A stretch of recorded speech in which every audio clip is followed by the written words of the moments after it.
नमस्कार. संभाजी ब्रिगेडचे प्रदेशाध्यक्ष प्रवीणदादा गायकवाड यांच्यावर अक्कलकोट इथे झालेला हल्ला हा केवळ शाईफेक करण्याचा प्रकार नव्हता, तर त्या हल्ल्यामध्ये त्यांना जीवानिशी ठार मारून टाकण्याचाच भारतीय जनता पार्टीच्या त्या हल्लेखोर गुंडांचा प्लॅन होता, हे आता संपूर्णपणे उघड झाले. म्हणजे हल्ला झाल्यानंतर काही वेळाने स्वतः प्रवीणदादांनी मीडियाच्या समोर येऊन ते सांगितलं होतंच, परंतु त्यानंतर जसजसे आणखीन व्हिडिओ त्या घटनेचे बाहेर येत गेले, काही फोटो समोर आले, त्यातून ते पूर्णपणे स्पष्ट झालं. त्या गुंड दीपक काटेचं सगळं बॅकग्राऊंड आता सगळ्यांच्या समोर आलेलं आहे. खून, खंडणी वसुली, जबरी अत्याचार, अनधिकृत रिव्हॉल्वर आणि काडतुसं बाळगण्याचा गंभीर गुन्हा असे बरेच गंभीर स्वरूपाचे गुन्हे त्याच्या नावावरती जमा आहेत आणि जवळपास 7 वर्ष तो एरवड्याच्या जेलमध्ये राहून आलेला आहे. म्हणजेच ज्याला नामचीन आणि अतिशय धोकादायक गुंड म्हणतात अशा कॅटेगरीमधला तो गुंड आहे. अर्थात असे सगळे गुंड भारतीय जनता पार्टीसाठी सध्या देवदूतच आहेत. मागील काही वर्षांपासून भारतीय जनता पार्टीमध्ये आता निस्सीम कार्यकर्ते कमी आणि अशा सगळ्या गुंडापुंडांचाच भरणा अधिक आहे. आपण पाहतो महाराष्ट्रात आता या घडीला असा एक तरी गुंड आहे का की जो भारतीय जनता पार्टीमध्ये नाही, असा शोध घेणं इंटरेस्टिंग ठरणार आहे. खून, बलात्कार, दरोडे इतकंच काय, अगदी कुविख्यात दाऊदचा साथीदार असल्याचा आरोप असलेले नामचीन गुंडसुद्धा भारतीय जनता पार्टीचे सन्माननीय सदस्य असल्याचं आपण पाहतोय. आता हे गुंडपुंड महाराष्ट्रात आत्ताच जन्माला आलेत का, तर अजिबातच नाही. आत्ता इतक्या प्रचंड मोठ्या संख्येने नाही, परंतु काही प्रमाणात हे गुंडपुंड आणि त्यांची गुंडागर्दी ही पूर्वीपासून चालत आलेली आहे आपल्या इथे. परंतु पूर्वीचे राजकारणी आणि पोलीस अधिकारी, प्रशासकीय अधिकारी त्यांना जेवढ्यास तेवढं ठेवायचे. त्यांची जी खरी अवकात असते या गुंडांची, त्या अवकातीमध्येच त्यांना ते ठेवायचे. कधीतरी एखाद दुसरा अपवाद वगळता त्या गुंडांना थेट राजकारणामध्ये कधीही प्रवेश नसायचा. मात्र भारतीय जनता पार्टी महाराष्ट्रात 11 वर्षांपूर्वी सत्तेमध्ये आली. देवेंद्र फडणवीसांनी मुख्यमंत्री पदासोबतच गृहमंत्रीपदसुद्धा आपल्या ताब्यामध्ये ठेवलं आणि त्यानंतर निवडून राज्यातील सगळ्या गुन्हेगारांना भारतीय जनता पार्टीच्या माध्यमातून थेट राजकारणामध्ये प्रवेश देऊन त्यांना संरक्षण आणि सन्मान देणं सुरू झालं.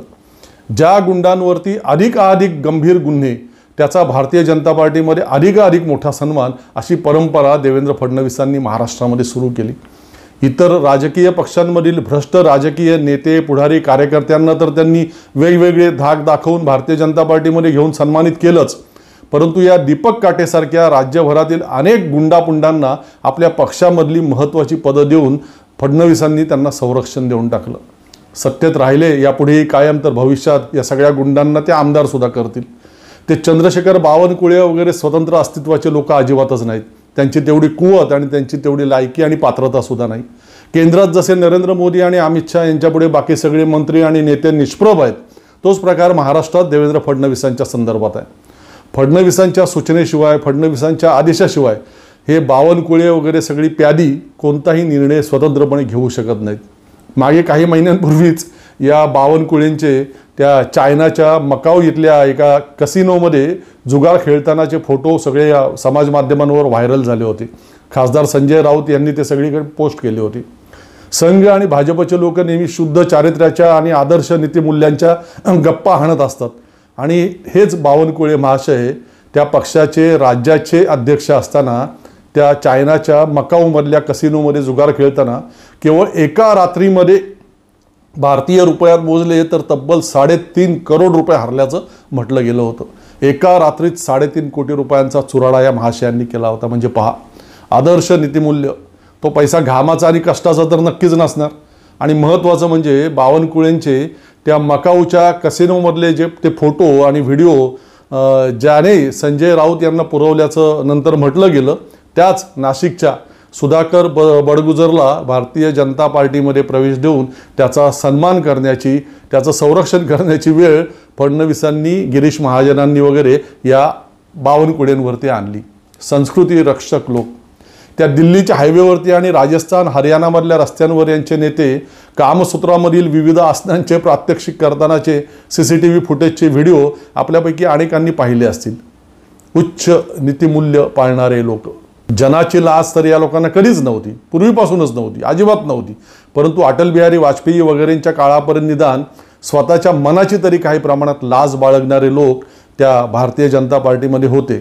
आता जनाचीही नाही आणि मनाचीही नाही, कसलीच लाज लज्जा नसलेल्या लोकांची पार्टी, एकमेव पार्टी या देशातली म्हणजे भारतीय जनता पार्टी, निर्लज्ज लोकांची पार्टी. आता अस्तित्वात आहेत त्या सगळ्या कायद्यांनुसार प्रथम तुमच्या पक्षातील या गुंडांवर कारवाई तर करा आदरणीय फडणवीस साहेब. या महाराष्ट्रातील नागरिकांना कधीतरी तर दाखवून द्या की मी निष्पक्षपणे कारवाई करतो म्हणून. पुण्याला मागे आठवत असेल आपणापैकी अनेकांना, निखिल वागळे, विश्वंभर चौधरी, असीम सरोदे यांना ठार मारण्याचा भर रस्त्यावरती खुलेआम प्रयत्न झाला.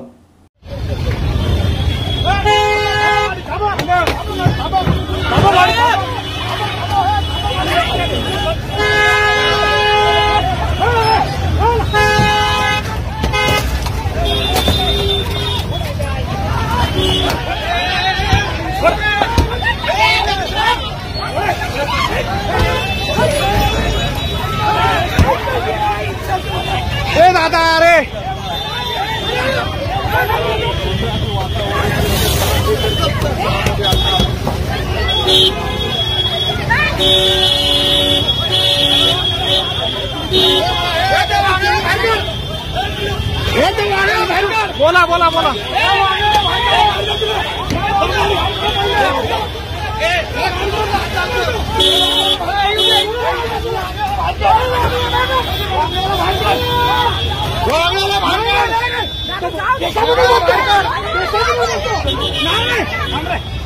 काय केलं त्या प्रकरणातील तो मुख्य आरोपी असलेल्या त्या धीरज घाटेचं फडणवीसांनी? एक दिवस तरी त्याला आणि त्याच्या त्यावेळच्या त्या गुंड सहकाऱ्यांना पोलीस कोठडी दाखवली का फडणवीसांनी? त्याच काळात नागपूरला, सिन्नरला वगैरे महाराष्ट्रात झुंडशाहीचे असे काही प्रकार अनेक घडले. काय केलं फडणवीसांनी त्यांचं? अहो, फडणवीस आणि बावनकुळे या दीपक काटेसारख्या खुनी दरिंद्याला, ज्याने स्वतःच्याच भावाचा निर्घुण खून केला, जो अनेक वर्ष त्या गुन्ह्यामुळे जेलमध्ये राहिला, ज्याला त्याच्या स्वतःच्याच गावात यायला प्रवेश बंदी घातलेली होती, अशा दरिंद्याला तुम्ही तुमच्या पक्षात घेता, त्याला सन्मान देता? थोडी सुद्धा कशी लाज लज्जा काही वाटत नाही हो तुम्हा लोकांना? स्वतःला शिवभक्त म्हणून घेणारा हा काटे किती उलट्या काळजाचा आहे यासाठी केवळ एकच बाब पुरेशी आहे. मी सांगतो तुम्हाला. प्रवीणदादा गायकवाड यांच्यासोबत त्यावेळी त्यांची पत्नी होती गाडीमध्ये या हल्ल्याच्या वेळेला. कार्यक्रम अक्कलकोटला आहे, दर्शन घ्यावं स्वामींचं म्हणून सोबत आलेल्या त्या श्रद्धाळू आहेत. राजकारणातील माणूस कुणी कितीही निर्ढावलेला असेल तरी आपल्या राजकीय शत्रूवरती, वैचारिक विरोधकावरती त्याची पत्नी सोबत असताना हल्ला करताना 10 वेळा विचार करेल. परंतु हा काटे खुनी दरिंदा, त्याला कसल्या या भावना आणि हे विचार?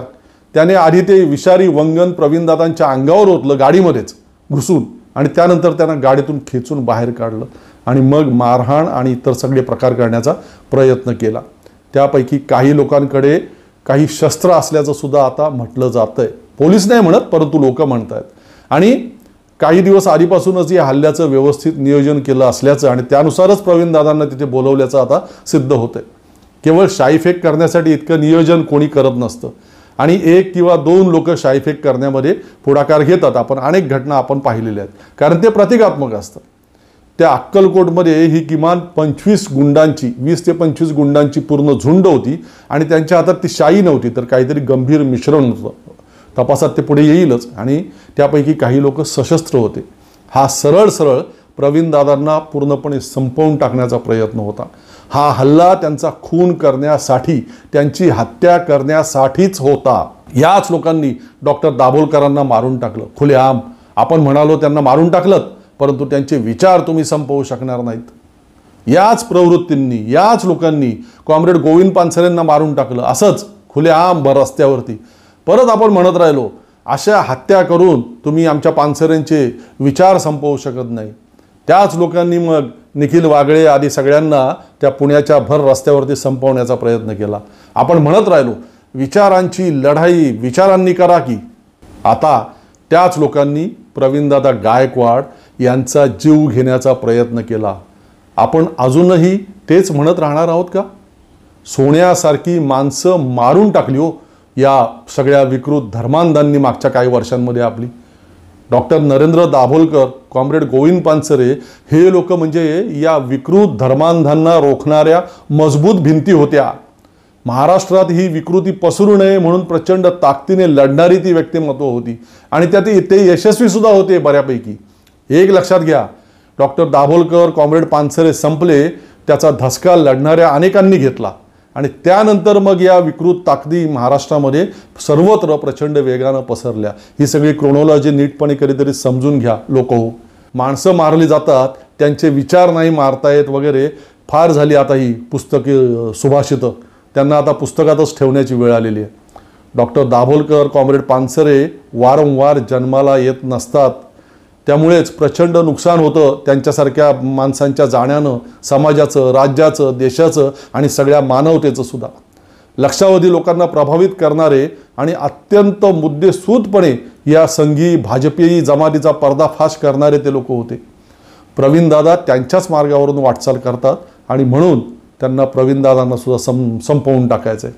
महात्मा गांधी अहिंसेचे पुजारी होते, हो होते, जरूर होते, परंतु शूरांच्या अहिंसेचे ते प्रशंसक होते. जे नेभळट आणि नपुंसक आहेत, आपल्यावर होणाऱ्या अन्याय अत्याचारांचा प्रतिकार करण्याची इच्छाशक्तीच ज्यांच्यामध्ये उरलेली नाही, जे गलित गात्र होऊन गेलेले आहेत, अशांच्या अहिंसेला महात्मा गांधींच्या दृष्टीनं सुद्धा कवडीची सुद्धा किंमत नव्हती. त्यांच्या लिखाणात हे बऱ्याच ठिकाणी आहे. आपण तसेच नेभळट आणि गलित गात्र झालेलो आहोत काय? आपल्या आदर्श धर्माला विकृत स्वरूप देणाऱ्यांकडे अजून किती काळ आपण दुर्लक्ष करत राहणार आहोत? आपल्या छत्रपती शिवरायांची, आपल्या शंभूरायांची, आपल्या फुले शाहू आंबेडकरांची अन्यायाचा प्रतिकार करण्याची शिकवण आपण विसरून गेलेलो आहोत काय सगळेजण? अजून किती दाभोलकर आणि अजून किती पानसरे या राज्यामध्ये आपण होऊन देणार आहोत? आपल्याला शक्य त्या मार्गाने या सगळ्या झुंडशाहीचा निषेध आणि प्रतिकार करण्याचा प्रयत्न करूयात बंधू भगिनींनो. आपण स्वतः नाही रस्त्यावर उतरून लढू शकलो तर किमान जे आपल्यासाठी लढतायत, जे जे झुंज घेत आहेत, त्यांना ताकद देऊयात, त्यांच्या पाठीशी उभं राहूयात, त्यांना बळ पुरवूयात शक्य त्या प्रकारे. प्रशासनात, पोलीस दलात अजूनही बरेच चांगले अधिकारी आपल्या सुदैवानं आहेत, अनेक कर्मचारी आहेत, त्यांच्याकडून बऱ्याच गोष्टी कळत राहतात. परिस्थिती खूपच भयानक झालेली आहे आपल्या राज्याची बंधू भगिनींनो, मी तुम्हाला सांगतो. त्यामुळे ही विनंती आज करायची होती. इतकंच, थांबतो. धन्यवाद.